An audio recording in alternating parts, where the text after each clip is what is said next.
Take you inside the room at the St Kilda Best and Fairest, where the tributes are being paid by Robert Harvey and first Stewart Loewe. Daniel Patrick Frawley, born 8th of September 1963. Who was Danny Frawley? He was larger than life. He was the country kid. He was a footballer. He was our skipper. He was a coach. He was a spud farmer. A media personality. He was a husband, he was a dad, he was a brother, he was a friend to many, and he was one of my best mates, and he'll always be my hero. When Matt Finnis asked me yesterday if I'd like to pay tribute to Danny tonight at the Best and Fairest, I couldn't answer him. I said I need some time. I was numb, I was in shock. I was struggling like us all about what had just happened, trying to understand it.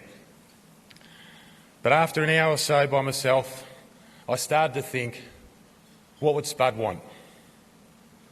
What would he do? The answer was pretty obvious.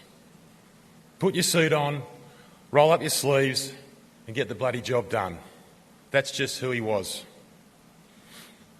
Anita, Chelsea, Danielle and Keely, as well as all of Danny's immediate family and close friends, would all want us to acknowledge this beautiful man and reflect on the legacy he has left at not just this magnificent football club, but also the entire football community. Footy clubs are full of cliches, but one that continually comes to mind is, who would you want to take into battle with? Spud was always that man. He'd have your back every time, leading from the front. Kind of ironic that, from a man who played fullback. Kenny Sheldon mentioned something yesterday that resonated with me. He described Spud as the glue that held everything together at St Kilda. And wow, what a perfect metaphor that was. Harves and I were both kids when we started our careers at St Kilda, and like so many others, Danny was the person, looking back, who had such a profounding influence on us both.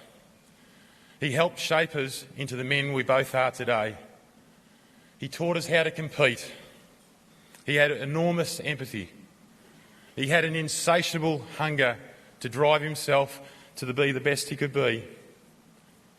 He knew when to lighten the mood, and he was not afraid to shed a tear. He was the man I just adored, first as a teammate, and then as my skipper, and then as one of my very best mates. Tonight's not about telling stories. That time will come, and there will be plenty of those. Rather, tonight is about reflection, it's about perspective, and understanding about what life truly is all about. All of you current day players are no different to us. We've just had a go at it already. I've sat in your seats, I've listened to former players spinning yarns about their days. But boys, this moment's different, as I know a lot of you have been touched in some ways by Danny, and those that haven't will always share that special St Kilda connection. All he ever wanted for this club was success, and we know if we can keep filling this room with people like him, we will have it. Use tonight as the start rather than the end, and remember, as I know we all will, that the big man will always be watching over us. Rest in peace, mate. I love you.